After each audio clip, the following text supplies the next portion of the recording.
ایک بوڑھی آئی اور اس نے آ کے نا کچھ کپڑے پسند کیے اور پسند کر کے نا میری طرف اشارہ کر کے کہتی ہے کہ آپ اس طرح کریں کہ اس نوجوان کو میرے ساتھ بھیجیں، میری مالکن نے جو جو کپڑے اس میں سے رکھنے ہوں گے نا وہ رکھ لے گی، اور جو نہیں رکھنے ہوں گے وہ واپس بھیج دے گی، اور جو رکھے ہوں گے ساتھ ان کی قیمت بھی اس بچے کے ہاتھ بھیج دے گی۔ حضرت مسکی رحمۃ اللہ تعالی علیہ فرماتے ہیں کہ جی میں نے وہ کپڑے اٹھائے، اس بڑھیا کے ساتھ چلا گیا، ایک بڑے سے گھر میں داخل ہوا، ایک کمرے میں مجھے بٹھا دیا گیا، ایک عورت آئی اور اس نے آ کے سب سے پہلا کام یہ کیا کہ میرے کمرے کو نا چٹکنی کنڈی لگائی، میں گھبرا گیا، پھر وہ میرے پاس آ کے بیٹھ گئی، میں اٹھ کے اس سے تھوڑا دور جا بیٹھا، لیکن اس وقت اس پہ شیطان اور شہوت غالب تھی، اس نے میرے سامنے اپنے ارادہ بد کا اظہار کیا اور مجھے دعوت زنا دی۔ میں نے اسے کہا کچھ خدا کا خوف کھا، کیا تجھے اس بات سے ڈر نہیں آ رہا کہ اللہ پاک تجھے اور مجھے دیکھ رہے ہیں؟ اللہ پاک تجھے اور مجھے دیکھ رہے ہیں، لیکن اس وقت اس پہ شیطان سوار تھا، شہوت کا غلبہ تھا،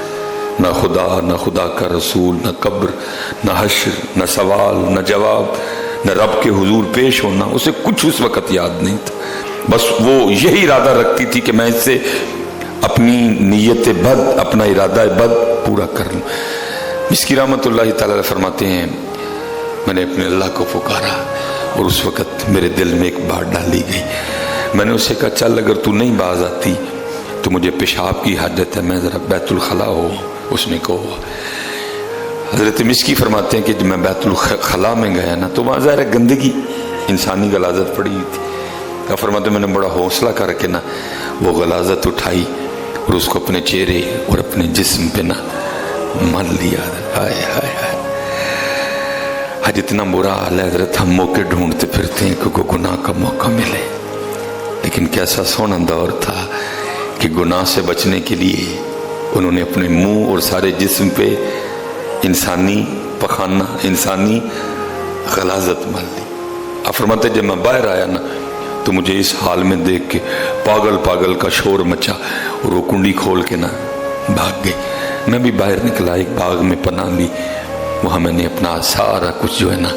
اس کو دھویا، اپنے رب کا شکر ادا کیا، یا اللہ تو نے بچا لیا۔ حضرت مسکی فرماتے ہیں جب میں رات کو سویا نا تو خواب میں کیا دیکھتا ہوں کہ کوئی میرے چہرے اور میرے جسم پہ اپنا ہاتھ پھیر رہا ہے، خواب میں میرے چہرے اور میرے جسم پہ اپنا ہاتھ، اور خواب ہی میں مجھے پوچھ رہا ہے کیا تو جانتا ہے کہ میں کون ہوں؟ حضرت مسکی فرماتے ہیں کہ وہ خواب ہی میں مجھے پوچھ رہا ہے، ساتھ جو چہرے اور جسم پہ ہاتھ پھیر رہا ہے ساتھ پوچھ بھی رہا ہے کیا تو جانتا ہے میں کون ہوں؟ فرماتے ہیں میں نے تو سوال کا جواب نہیں دیا، خود سوال کر کے خود ہی جواب دیتے ہیں، وہ کہتے ہیں میں اللہ کا مقرب فرشتہ جبرائیل امین ہوں۔ فرماتے ہیں جب میں صبح اٹھا نا تو میرے سارے جسم سے کستوری کی خوشبو آ رہی تھی۔ فرماتے ہیں یہ حضرت جبرائیل امین کے دستے مبارک کی برکت ہے حضرت۔ ہاں سلیمان کدی تم ہی وہ واسطے چھڈ گناہ پھر تینوں بھی جبرائیل خواب سے ملنا آن گے، لیکن کسی کو شوق ہی نہیں جبرائیل کو ملنے کا، سارے چٹے رنگ تے مر گئے ہیں، کسی کو شوق ہی نہیں جبرائیل کو ملنے کا۔ یہ اسپیشل نوجوانوں کے لیے۔ خیر اب تو حضرت جی حالات اس طرح کے، نوجوان کیا اور 40 والے کیا اور 45 والے کیا اور 50 والے کیا، سب خطرے میں ہیں حضرت جی، جس کو اللہ بچا لے حضرت، اس طرح کا دور آیا باہر حضرت جی، ہاں جی ہر کوئی خطرے میں ہے حضرت جی، جس کو اللہ بچا لے، جس کی اللہ حفاظت کرے حضرت۔ یہ روض الریاحین امام یافعی رحمۃ اللہ تعالیٰ نے لکھی، بڑی خوبصورت کتاب ہے حضرت، صوفیاء کا تذکرہ ہے اس میں حضرت جی۔ اس میں حضرت نے لکھا ہے کہ شہر بصرہ میں کوئی بزرگ تھے تو ان کے جسم سے نا کستوری کی،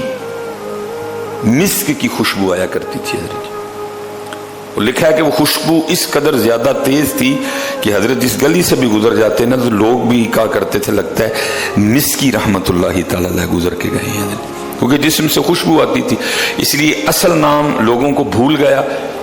لوگوں کو یاد رہ گیا مسکی، لوگ ان کو مسکی کہا کرتے تھے